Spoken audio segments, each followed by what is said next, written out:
So hello, my name's Vivienne Beaumont. I'm here at the Knitting and Stitching Show. This group here is probably the most important set in my work because it gives my exhibition the name Seeds, Flowers and Flowing Hair. My work's all about symbolism, emotions, myths and fairy tales. So here we've got the stages of life, we've got the figures suggesting the maiden, the matron and the crone flowing through life. I love textures, I love expression. They're built up from a screen print base, which is originally a drawing that I created a photographic screen print from. I'm hand stitching. I'm not a hand stitcher, I would call myself a machine stitcher, but I'm hand stitching here to try and get maximum energy into the work. I build up with hand stitch, then machine the stitches down, I'm adding fibres. I loved discovering a tailor tacking foot, great for extra texture, so I machine that in. Then in this set I've added the figures on top.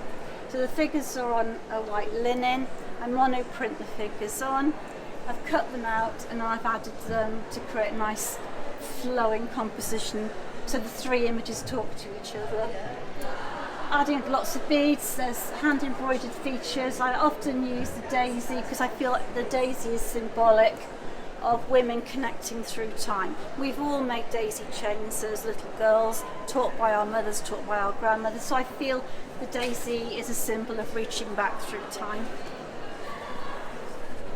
Okay, with this set, I had a vintage embroidery, a beautiful vintage embroidery I inherited from my aunt.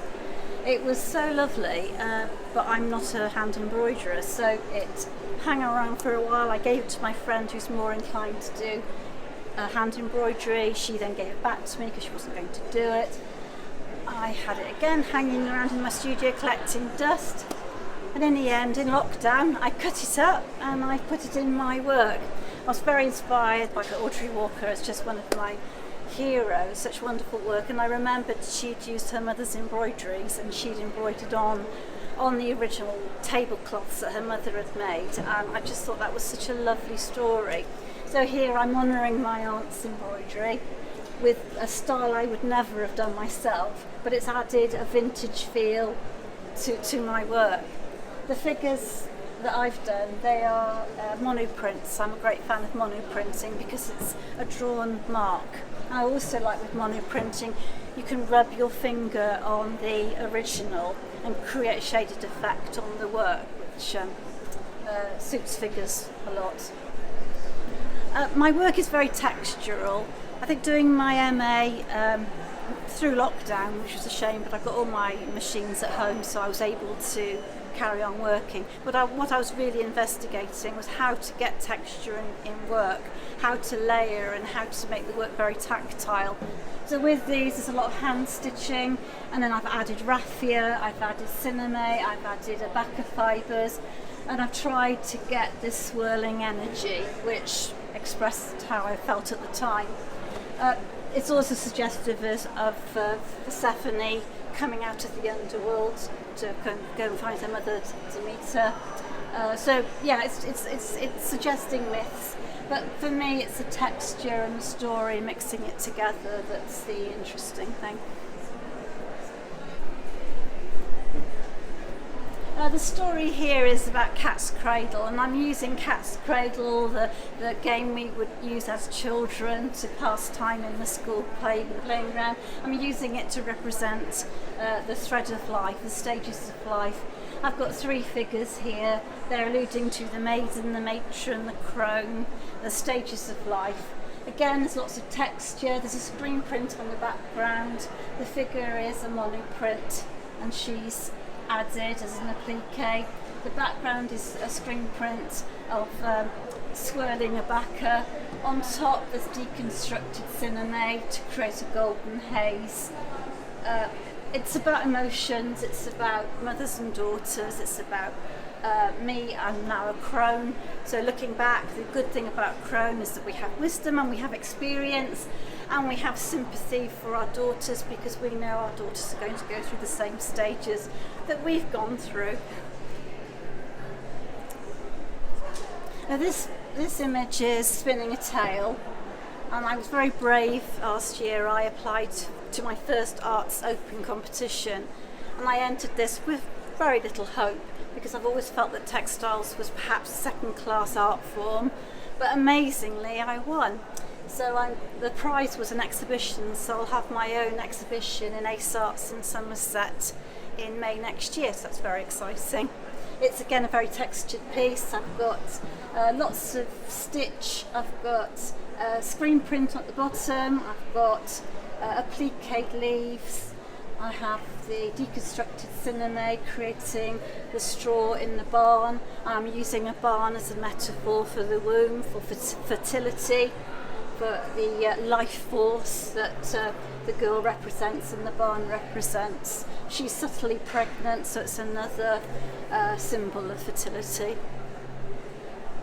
Yes, again, I often work in 2s or 3s. As I start the first one, I get new ideas, so in the end, by the time I finish the second or the third image, they've taken maybe a slightly different route from the anticipated one. There's the 3 here, they're the start of my barn work. I've done quite a few barn-like images because I feel it is quite a strong metaphor for female life. I like texture and I like 3D elements, so I've distorted the fabric by laying wet fabric over a drying rack. So I let the fabric dry there and I put wallpaper paste on the fabric, and when I took it off I was able to get the corrugated metal effect that you see here. I've added a few real twigs for extra texture, nice and spiky, and I'm using the deconstructed gold cinema as a circle of life force, slightly alluding to the girl's belly. Again, screen print in the background on linen. I do love natural fabrics. I'm not generally a snob with threads, but I do love a natural fabric, because if you're going to sew into something, I like the handle, I like the hold, the haptic quality. As a textile artist, I think that's so important. The figures are linen, the background is a very coarse linen, and the barns themselves, they're a dense, tight weave cotton, so that it would hold its shape.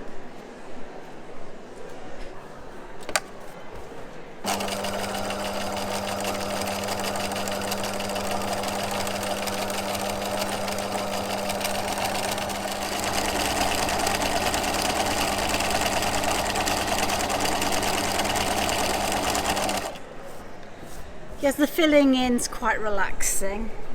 You can get into the zone and it can be almost as meditative as hand stitching.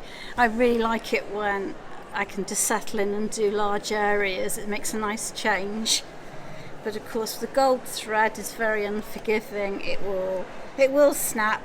I've left all the snapping stages here for people to see, because there isn't really a shortcut. No matter what tension you have it on, whether you have one of the needles with the big eye, I think you've just got to just get on with it and be prepared to keep threading the needle over and over again.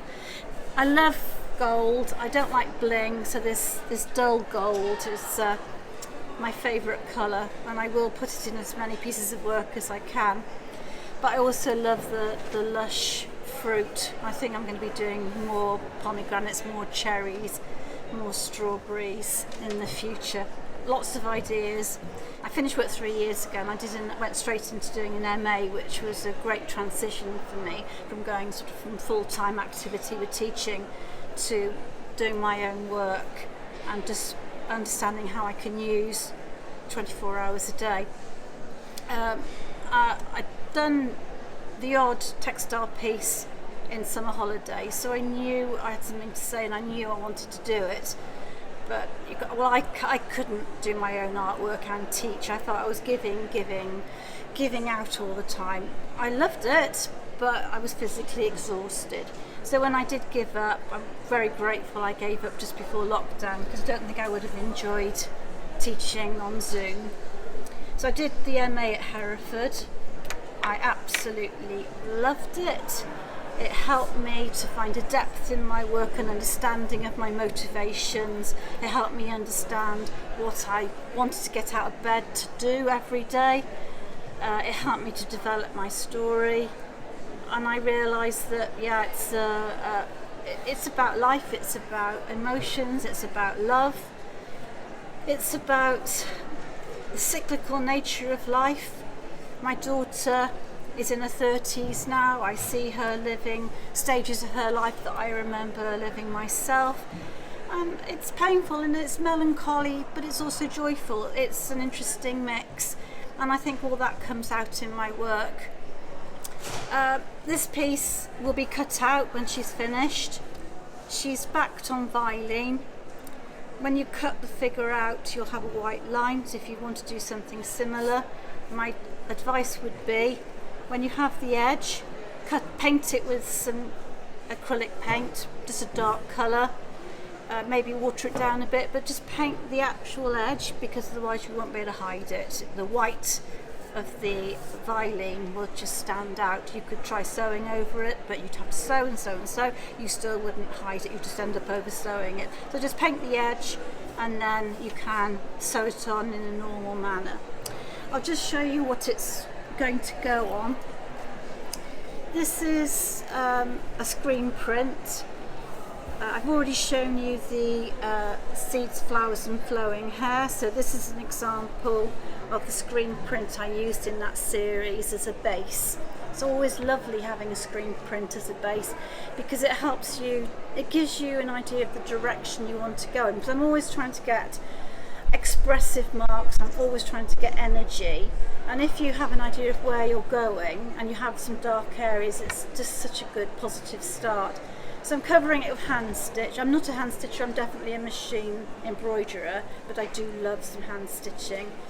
So I'm covering it with hand stitch. I'll probably machine stitch over it. Oh, wouldn't it be wonderful if we could machine embroider and then put hand stitch on top? But it just doesn't work that way. It's too thick. You'd have sore hands and it might not go through at all, because the substrate of the work ends up too thick. So I do most of my hand stitching right at the beginning, and then I'll machine it down. I also add fibres, so I'll probably be adding, sometimes I add raffia, sometimes I add deconstructed cinnamon, but I really love abaca, which is a plant fibre from the Philippines, because it looks like straw and it's crops and harvest and barley fields. I've always loved them, and in a way that's what I learnt on my MA, that it is the cyclical nature of life. It's harvest, it's the abundance of harvest. It's such a wonderful stage, and we then can see that in line with maidens, matrons and crones, the stages of human life as well, female life. So this figure will be cut out, she'll be placed somewhere on here. Sometimes I do a whole monoprint, the work behind me. These are whole monoprints. So the figures haven't been added, they were part of it. And I quite like some of the undulations, but mostly I tame my fabrics by putting an even amount of stitch all over them before I then start working in with details, just to control the fabric so it doesn't become too distorted or too up and down, although I do like a bit of movement. Okay, we'll finish with my Sleep Rebellion set. This is about Sleeping Beauty being forced to wake up to live her life. So again, about stages of life, lots of thorns. These were made while I was doing my MA. I had access to workshops, so I've created the thorns on a digital printer, so they've been printed in a 3D method. Very exciting. So I'll finish with these, and I'll say thank you very much for looking at my work. Thank you.